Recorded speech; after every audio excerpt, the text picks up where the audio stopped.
All right, we are live for another episode of the Blue Crocus Experience.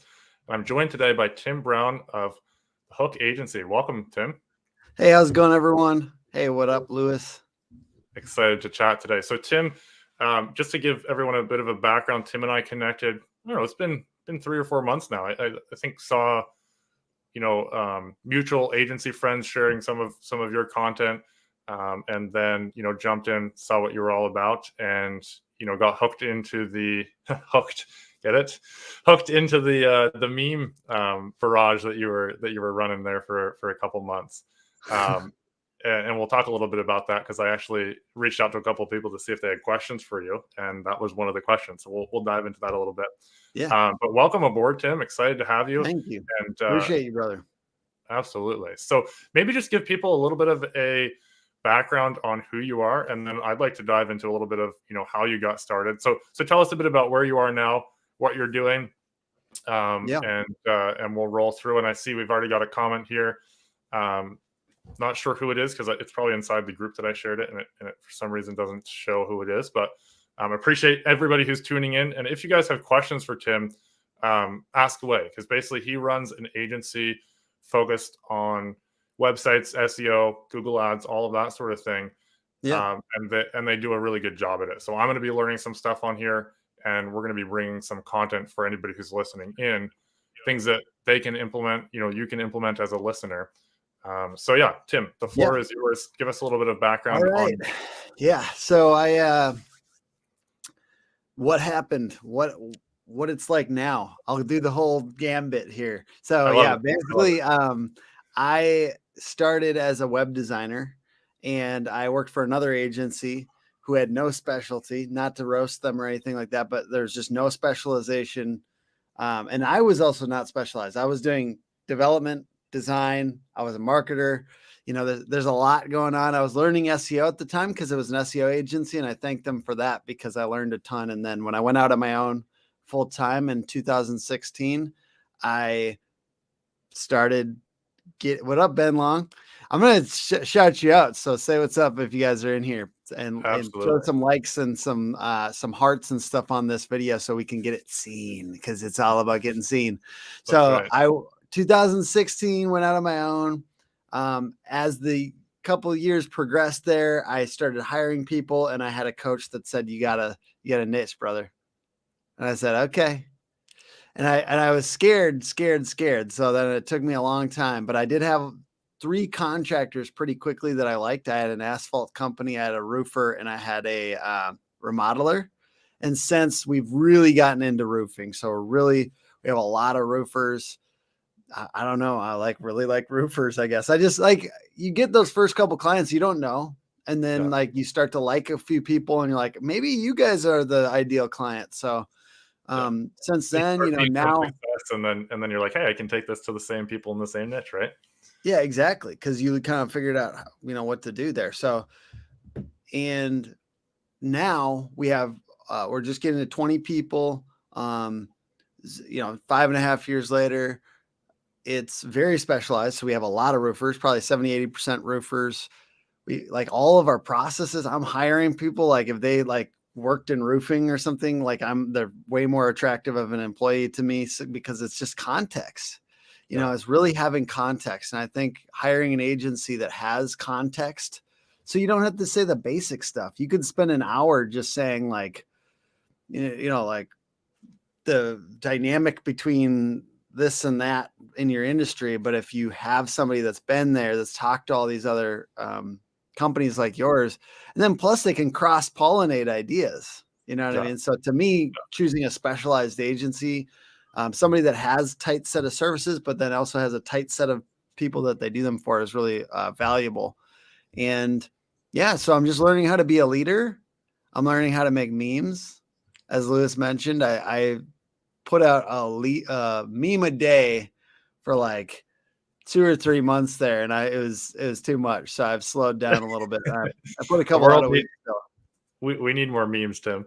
Yes. Well, what did somebody ask about memes, so I can kind of so actually it was Gabe Calloway. He runs Box Roofing in Portland. Nice. and they're a rapidly growing company. Mm-hmm. And he basically, I said, hey, do you have any questions for Tim? And he said, was the meme barrage, was that for pleasure or for business? What was kind of the thinking behind that? Gabe, the truth is the best stuff is a little bit of a mixture of both. Like I was enjoying making memes. I'm not gonna lie, like the best part about memes, you do get a good amount of dopamine from the likes. So let's be honest, that was part of it. But I will say, I mean, like, you need more attention in your business, right? Like we all need more attention in our business. It's very hard to ask somebody to do business with you if they haven't heard of you before or like kind of are aware of you, right? So attention is like a precursor to sales, and attention seems very related to sales, and memes are just one way to get that attention. And I think people should try it. People should try it if they haven't yet, because it's fun. It kind of sharpens your empathy muscle, because you want to make these memes for your ideal customer. First of all, who is it for is the number one question in marketing. Number two, what are they dealing with? What are their problems? How can you speak to those problems quickly? And memes are one way to do that. So memes are weirdly empathy towards the audience, partly because they're exhausted. They're exhausted of even education content. Like we're doing education content right now. So I'm not ripping it. I'm just saying they're usually a little burnt. It's hard to consume even education content all the time. So a meme is a way to cut through the noise, kind of hit the entertainment button and go, even if it's not like laugh out loud funny, just like focusing on being like amusing and then empathizing with their problems, your ideal customer's problems. So I think it's just another way to get in the feed and get more eyeballs. And then obviously like use your logo as like a watermark on the meme so that you get a little brand impression, because it's all about brand impressions. What's that? Little subliminal marketing, brand impressions there. So yeah, I love that, because it's basically, a lot of them were comedy, a lot of them were relatable, a lot of them, if you haven't, you should make an album and maybe toss them all in there so people can always go back and see them. I think if you go to hookagency.com/memes, you should be able to see like we have like 70 roofing memes if you're interested in that. Nice. That's awesome.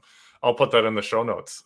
Sure. But the comedy aspect, or the relatable, the empathy, there's a lot of work in making memes. I mean, I've done a few of them. Drewby, I don't know if you guys connected, but he has a course on memes. And there's a whole thing to it.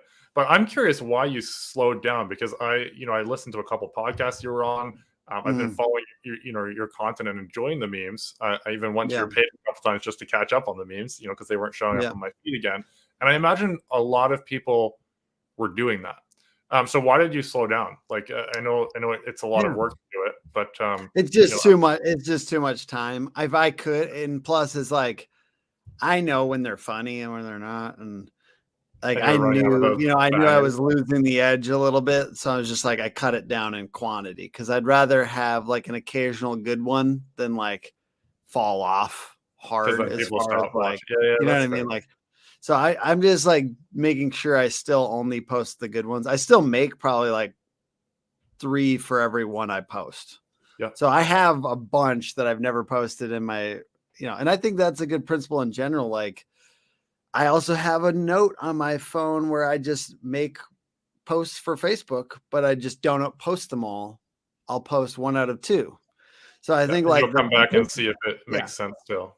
Right. Yeah. And if the principle, I mean, I'm not telling you to wait a month to post it, but I'm saying like the week before or whatever, when you're thinking about it, because posting it on Friday night is not gonna, and I'm usually not partying. So I'm writing or I'm doing something and it's not a good time to post, right? Don't post on Friday night. So I'll save it for a time that is good, maybe Tuesday morning or something like that, from 7 a.m. till 9 a.m. That's a good time to post for me. So, I was just going to say, have you found? Yeah, I think because of the audience, once again, it's like the biggest question marketing, who's it for? my audience is active and kind of got their blood pumping and just had their coffee on Tuesday, Wednesday mornings. Yeah. So like those are great times for me to post and like kind of catch the vibe. They're usually a little bit more on social at that time. My guys are thinking about Facebook kind of like business because they're doing a little business on Facebook and they're kind of in there. And so you just have to think about your audience. What are their rhythms? What are you selling? And if I know you talk to contractors and home service providers, so like they need to think about when their audience is online. And I usually say get 2 channels and hammer them. Don't try to master 5 social media channels. Like I'm a big proponent of if you can just be a little obsessive about 2, you're going to have a much better result probably than trying to be on 5 channels and kind of doing them all poorly. That being said, like you can like, if I do a reel and then I'm going to put it on TikTok and I'm going to put it on, Facebook and Instagram. So like, hey, there's ways that you can kind of not have to duplicate effort. Yeah. Awesome. I'm gonna jump into the comments here. Sure. I think it's Ben again saying, as a digital marketer for pressure washing, niching down is huge. I've found junk removal. We actually started a junk removal business just about a year ago now, here locally, and used a lot of the stuff we use for all our clients. Tested out some new things, but having that business has given us so much more relatability, having that knowledge of the business, not even necessarily having the business, but when I talk to people, it's okay, you have some background in this, you get us. There's something as a consumer, we want to know that people have been there, done it to some extent. And this goes back to you, with your crew and everything. So that's cool. Erin is saying she needs some painting memes. Erin, I can hook you up with a course there, Drewby's course. I mean, you can check out what Tim's doing too, because he's got some that would be relatable. I will say I do have a YouTube video not long ago that was just my process. So it's 1 hour and I just like made memes live on the YouTube. So if you go to youtube.com/hook agency, we have like a little mini 1 hour course. Nice. Yeah. Awesome. And Christopher's jumping in as well. So great to have everybody here. So awesome. So memes and all of that. I'd like to dive in personally into the leadership thing. Sure. Because I appreciate you, Jamie. I'm a Jedi. Into the leadership thing, because we're at a point now with our agency where this is probably what I'm thinking about the most, is bringing on new team members, getting SOPs in place so that we can have team members still deliver that consistent quality. And have it really nice for clients. I've seen some of the stuff that you post on your processes, and it's inspired me into that. But in growing as a leader, what's been, if you go back to 5-6 years ago, where were you then, and what has changed since then as you've become more of a leader? 20 people is a lot to manage and make sure everybody's rowing in the right direction. Well, I think it's hard to get into all of it now, so I'm going to just at least do 2 shout outs for books. We've got Traction and E-Myth, and I know a lot of you have read these, but I think if you haven't read these yet and you're trying to lead, these are 2 really good books to hit, right? Traction talks a lot about creating the processes, and it talks about like having a meeting pulse and having rocks and quarterly goals and all these different things. And E-Myth just talks about how important it is to essentially create a franchise model for your business, but it's really about trying to make everything duplicatable in your company, down to even making, if you are doing 5 roles, which we all start doing at the beginning, that you write them out and you sign them like an agreement to yourself that I'm going to do this regularly. And then when you hire somebody, you can pass that role off. So these are 2 books I'd strongly suggest. And the things that I've struggled with, I think that sometimes it's like, we don't want to talk about mistakes. I've made so many mistakes, but I've made them somewhat quickly. And there's a couple, I'll kind of go through a couple phases real quick that we went through. I don't have a culture. Couple months or a couple of years into it, I don't have a culture because it's 5 people. How are you supposed to have a culture? But we had to intentionally create that, including make core values. And we started with like 12 and now we have 3, get shit done, owner's mindset, and fun under pressure. So I love it. Got to have core values. You got to kind of intentionally craft culture and invite your people to make culture. And that's been very good for us. We've had attrition, right, with our employees. So, and it's not good. It's not good for our clients. So it's painful. It hurts. And so we've had to really, honestly, to be real with you, we've had to pay more. That's not even, there's not a lot of way around this. You're not going to culture your way out of paying, 20% less than the average. So you have to learn, like, we have to figure out how to pay more, because I really want to keep legit people here. I want to have, and at Netflix, they call it talent density. I want the talent density to be high. And that also, oh my God, unfortunately includes firing people, and it's not fun, but you do have to do that sometimes. And like, it's not good, but you just have to it's for the sake of the people around them. And sometimes they know, like, dang, I didn't live up to what I said I was going to do. I didn't do what I said I was going to do. And so now I think modern day is the problem now that we're having. Lots of pains. It's all pains if you're an entrepreneur. It's all pain, but it's the pain of hiring now, right? Because it's a little bit harder to hire people. Everyone wants to work remote. There's the gig economy. Hey, childcare is half of a female's salary if she wanted to do that instead of. So there's reasons why it's squeezed, right? I'm not going to say anything political, but there's a little bit of entitlement. There's a lot going on, right? And it squeezes the labor market, and we're now stuck with something a little dried out. And so I think that's probably the biggest challenge at the moment is that stuff. But there's a lot of layers to this. And I will say, like, you kind of get used to the problems, basically. That's what I see as leadership. You get used to the problems, and you get a higher pain tolerance. And that's weirdly that's what you get to look forward to. I'm not this guy. When I was first starting out 2 or 3 years in, like, somebody talks to me, they'd be like, damn, entrepreneurship is cool. Not now, man. Not now, dude. I'm not pretending like that this is all roses and bubblegum or whatever they say, because I know.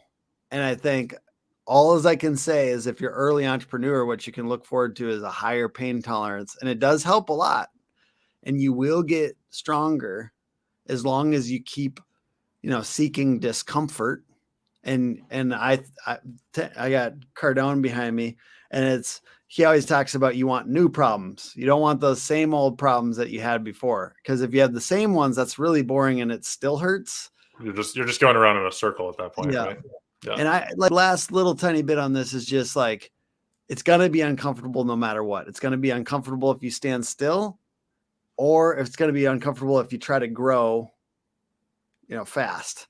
So like, to me, I'd rather have the uncomfortable and all that of trying to grow fast, because it's just new stuff, and I want to do new stuff every year. I love that. That's there's a lot in there. I mean, if you would, I was listening to a podcast, I forget which it was, a couple of days ago, and they talk about, we think about the freedom and the excitement of being an entrepreneur, and we jump in, and oftentimes, at least at the beginning, we become the digital ditch diggers. In the case of us as agency owners, we're digging all the ditches until we can, get people to do that. And then we're still digging ditches, getting SOPs and then hiring and growing the business. But no one tells you, it's oftentimes we build ourselves into a job again. The E-Myth does a really good job of talking about that and keeping you as a business owner. Traction is an excellent book as well. But, you kind of said it there, your pain tolerance raises. I was talking to my mentor 2 or 3 months ago, because we've scaled since September of last year. We've 5x'd the monthly income of the monthly revenue, I guess. That's insane. And so there's been a lot of growth and a lot of learning and having to get, let some people go. But I was talking to my mentor, and I was like, I thought I'd get to a point where, like, it would be easy. And he was like, no, it gets there. There's different problems, and they're often more complicated and more responsibility. And so that mindset shift was, it was relieving in a sense, because I was kind of seeking that point. It was like, okay, where I can relax and be that, dad that spends more time with the kids during the day, stuff like that. Like, that's what I thought I was seeking.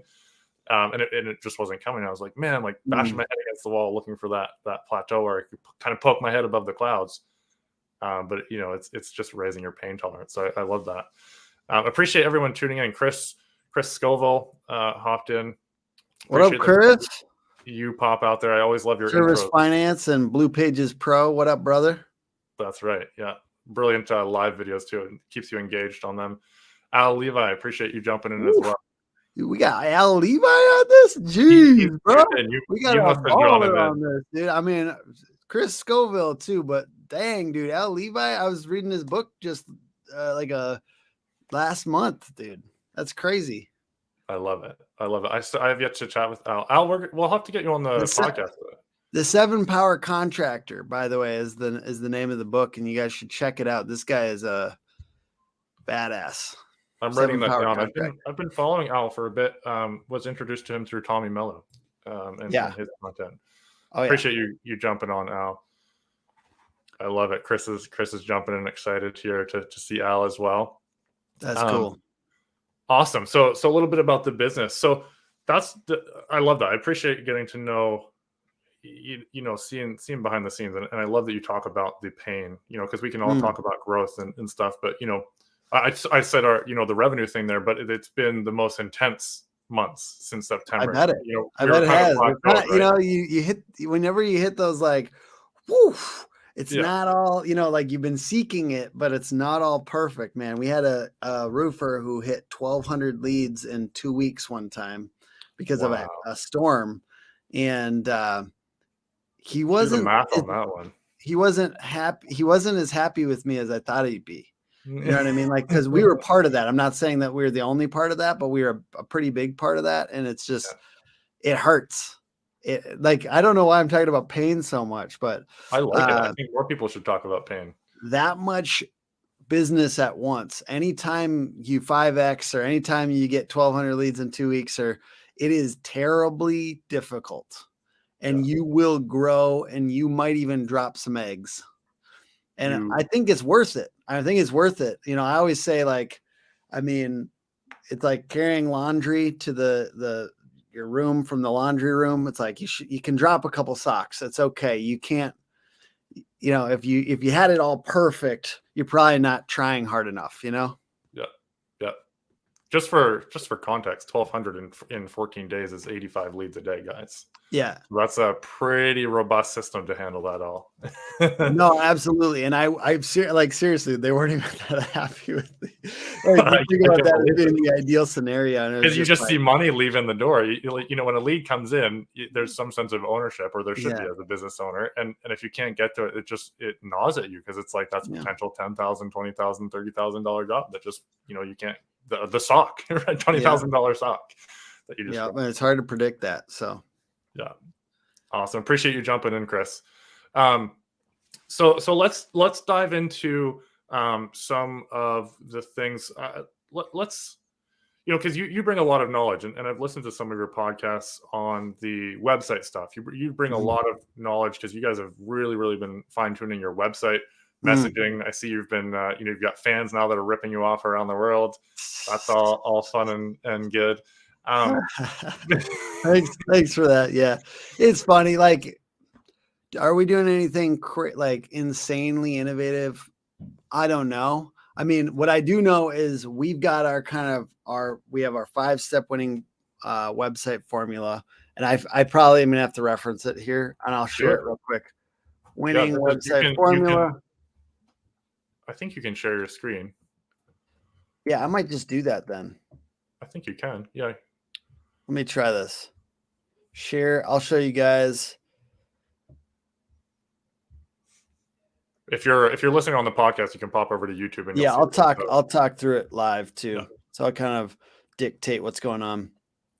Awesome. The biggest things that I guess it's not that great of a visual here, but we talk about strong visual call to actions throughout the site.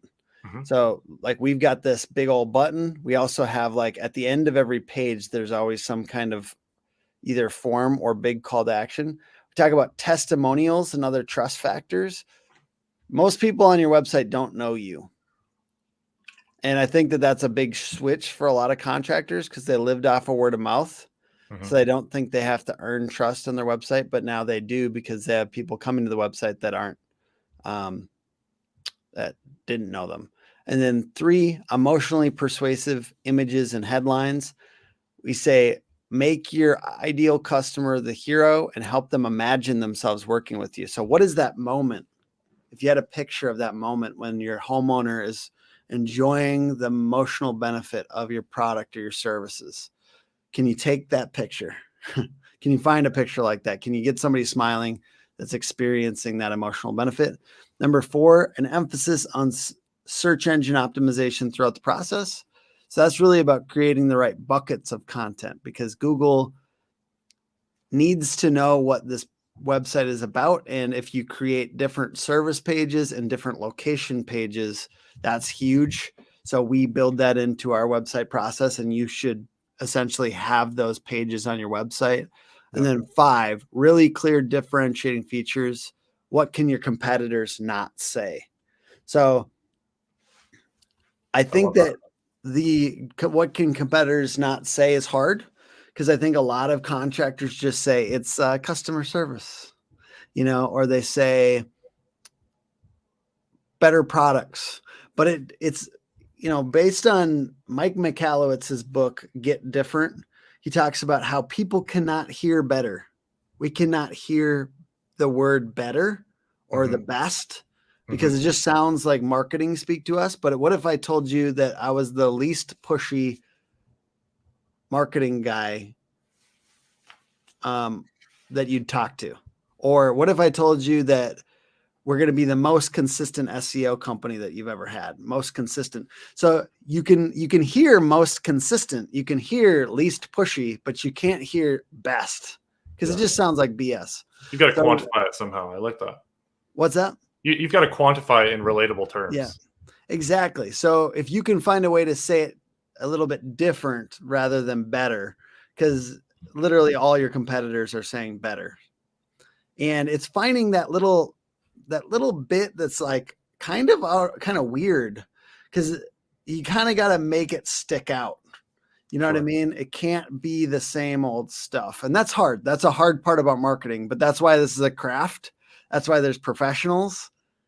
That's why there's, you're not going to hit this on your first time. If you're a newer contractor and you're trying to do some marketing yourself, just know you should be experimenting and you should be trying to hit it different ways and seeing what works. And I think that your website is part of it, and it should be focused on the customer, not on your company as much. Because honestly, when I come to a website and I'm trying to get a home service provider, I'm thinking about myself and my problems right now. I'm not thinking about, oh, this is so cool that this company, says they're the best, basically. Yeah. That's awesome. And I love your little, when you had the site up there was some free stuff that people could get. I think it was some content that they could get. So that, having something like that, even something that homeowners can download, I'm sure you guys do stuff like this for roofers, 5 things to look at when searching out for a roofing contractor or whatever, right? There's stuff that you can give away, capture people's information that can be really beneficial. That's awesome. That's really good stuff. What was Mike's book? You said Get Better?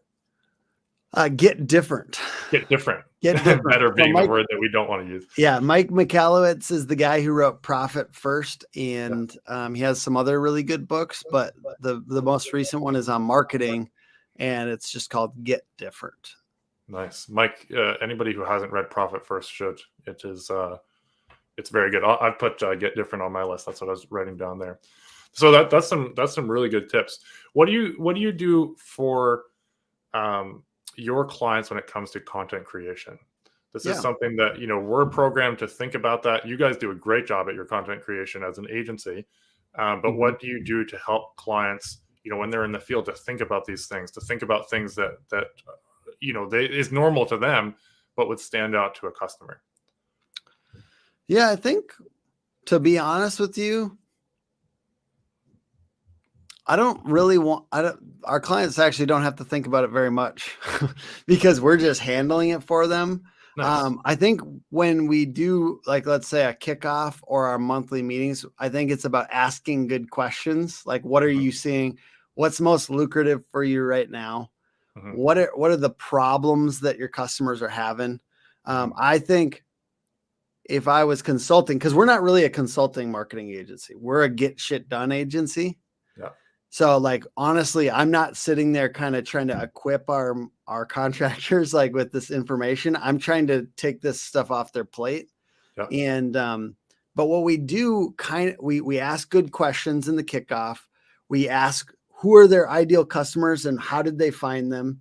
We Mhm. ask what problems do they have around the time that they're searching for you? So, like, even other problems. Let's say, if you're a kitchen remodeler, like, hey, also at the same time, we've got some weird issues with our mother-in-law staying with us. Like, what other things that we could make for this person, this unique person who's got kind of a burgeoning family that's spilling out of this house? Like, how could we help them in other ways besides just kitchen remodeling content all the time? Kitchen remodeling content, because it gets boring. So, like, how can we help them with the other problems that our ideal customer is facing around the time? We essentially we figure out how many people are searching certain topics, and then we just make those, so we write them for them, Yeah. um Yeah. and What do all about the what about SEO and video stuff. content? Because you said, Yeah, you're kind of doing it for them. So do you we fly do out or not do video content for them, but what we do is, like, if somebody is doing video content, we turn that into a blog post for them. So we're no, really the written side of things, and I believe in video content. I like video content, but we are not handling it for our clients at the moment. beautiful. So you're taking the videos. We've got a couple clients that have done like a blog, a Mhm. vlog, I guess, on different Yeah, topics, and then we do the same, turn them into blogs because it yeah. saves them a lot of time, because I they don't want think to that, write it or yeah. I'm a big fan of anything where you can create once and then, like, have systems to turn it into 5, 10 other pieces of content. So right now for me, I don't have time, but I like putting out reels. So there's somebody finding the clips from our YouTube videos, sending them off to an editor, like identifying the clips and what they wanted to say, sending off to an editor, getting them back and posting them on my reels. So if you see my reels, it's not me sitting there all day posting reels. Usually I do some, but it's somebody, it's a system yeah, yeah. based on one pillar piece of content that gets broken down. And I think that's a really good principle for people that are busy, that want to get more out of their expertise. If you are a subject matter expert, you can record that main video, turn it into a blog post through Lewis, but then also get it done maybe also through Reels, Yeah. through an outside editor. And the only thing is you do have to identify the clips. So if you have somebody else to do that, or if you take the time to do that for like a half an hour every Friday or something like that, you can identify the clips and I send love them that. off. I love that. I know a guy who does Kyle Reed. He does automation for a variety of industries. He when he's on a podcast, he just films himself with his phone, and then he has Mm-hmm. a stopwatch every time he says something good. He'll hit the lap on his Yes, timer, and then he'll have it all done and ready to that's go. smart. So good, right? Woo-wee, that's smart. I like it. It's So just so he trying to figure out when you're about to say something smart. I haven't Well, he figured that says it out at yet. the end, right? And then he's Yeah. got a timestamp Oh, every I love it. time he's done That's awesome. something, and then he can go in. I may have to reach out to you after over Messenger and just get what your system is for Reels, because we've got a lot of Sure. content with this podcast. Some Yeah. really good guests. Yourself, Tommy Mello. I've still got to get Chris on here and Al, and there's some moments where there's some really good info, Mm-hmm. and I'm actively looking into that process of how to extract some of that without me having to do all the work, right? So that's interesting there. But I love the video content turning into blogs because that's so powerful Mm. on your website. Awesome. You've mentioned a lot of books. You've got books behind you. You can see I like books as well. Over here. Yes, Um, sir.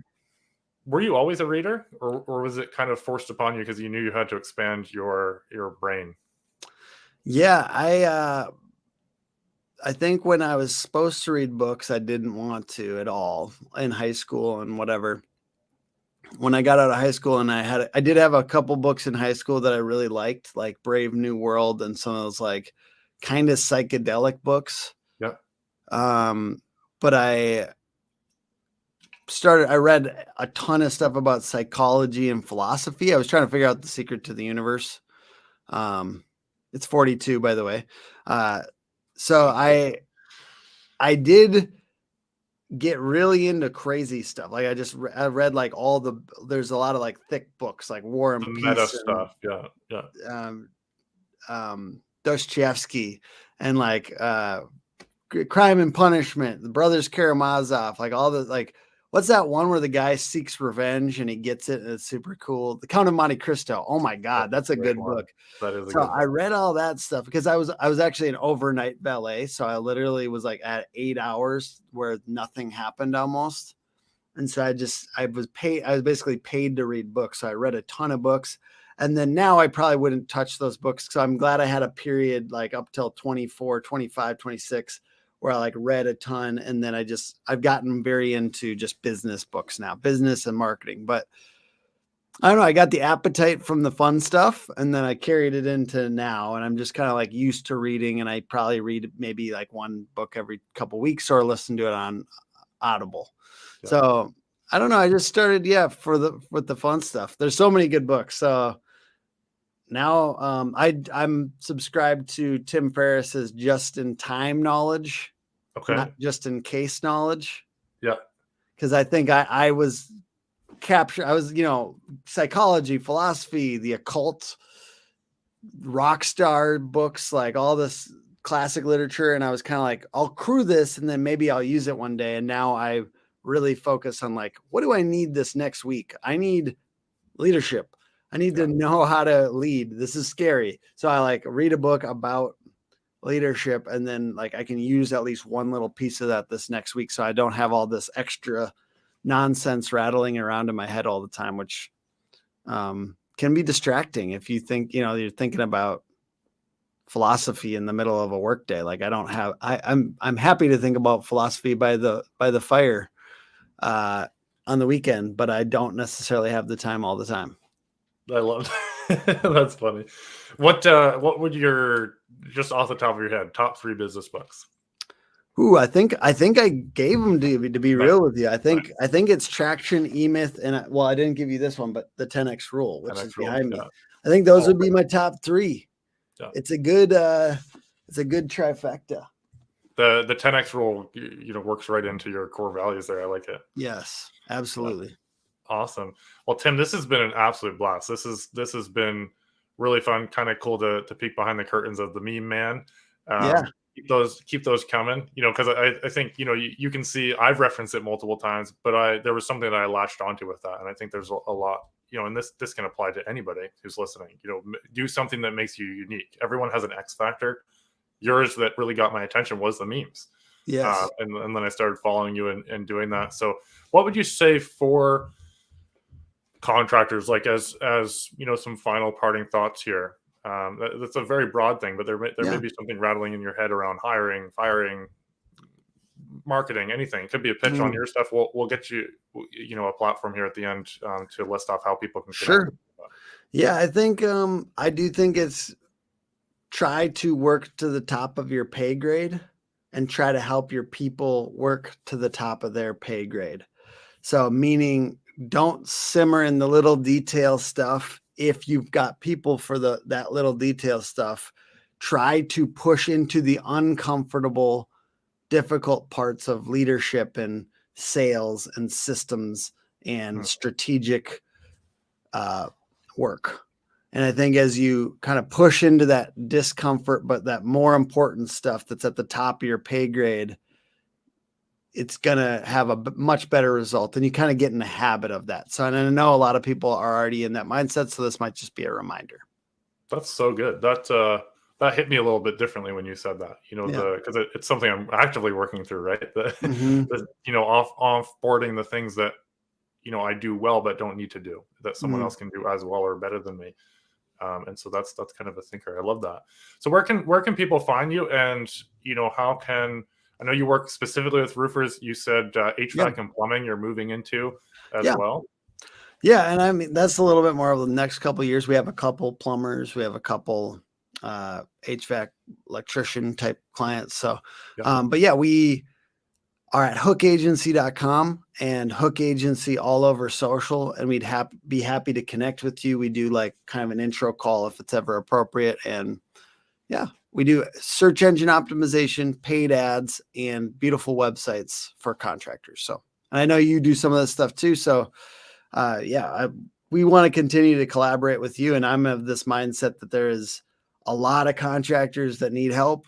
Yeah. And I don't even mind if I accidentally attract some people into this space. Like I probably will. I'll probably accidentally get a couple like marketing agencies excited about contractors. And I'm okay with that because there's so much work to be done. And I have an abundance mentality. Absolutely. I'm exactly the same way. I had Jeff Glass on here 2 or 3 weeks ago. He does, he focuses a lot on the junk removal space as well. And, we were talking before, during, it's like the rising tide lifts all boats. If we can all, there might be something that you're doing that I'm like, man, that's a way I can serve my clients better. And then everybody wins. And there's a lot to be said for that. And there is so many people that need help, and if we can raise the bar, I say this to the people we work with, raise the bar of the service you're providing, give people more value, get more revenue as a result, but ultimately raise the value of the industry as a whole, and everybody wins. So, and I don't know much yet. I'm a pretty young business owner, 5.5 years in, right? But I think specialization, how can you specialize a little bit more? Because the more specialized we get on services and on niche, it just feels like it opens up. It's like the deeper you go in your specialization, the bigger the world looks for some reason. Because you're the only, that my mentor used that a couple weeks ago. He said, go as deep as you can to this, this fissure, if you will, and open that up. And there's going to be this giant cave inside that you're going to find. That's beautiful. I love that. And then when you finally use all that up, then there's going to be another fissure, and you can just drill even deeper. For real. So good at the one thing. And so that's been something that, is freeing. And I'm an even younger business owner, but, picking up the pain part, that's something that I've recently, had to adjust to being comfortable to and kind of look forward to, because I know what's on the other side, right? And I think any business, more pain, more pain, more pain. This isn't like one of those hustle casts where we tell you everything's going to be perfect at the end of it. That's all. No, because you can always look at other industries and be like, oh man, that's so easy. But every business and every business owner, it's a pain. Maybe the fissure is just leading to a giant pain cave, as it's discussed in sports. Yeah, exactly.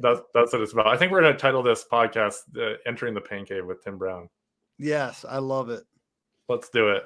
Well, Tim, this has been phenomenal. Stick around for a bit after I take it off live. But any last words here before we go? No, just thank you so much for having me, and appreciate you asking me to be on. Awesome. Absolutely appreciate you jumping on. Really looking forward to get to know you a little bit better. And guys, if you haven't reached out, at least follow what Tim's doing. If you're not in the, the spaces that he offers, I'm sure you'll still gather a lot of good info. He's always dropping tips and reels and on TikTok and whatnot about, specific stuff, Google Ads, SEO, website stuff. I mentioned earlier, the transparency behind your SOPs has inspired me to be better.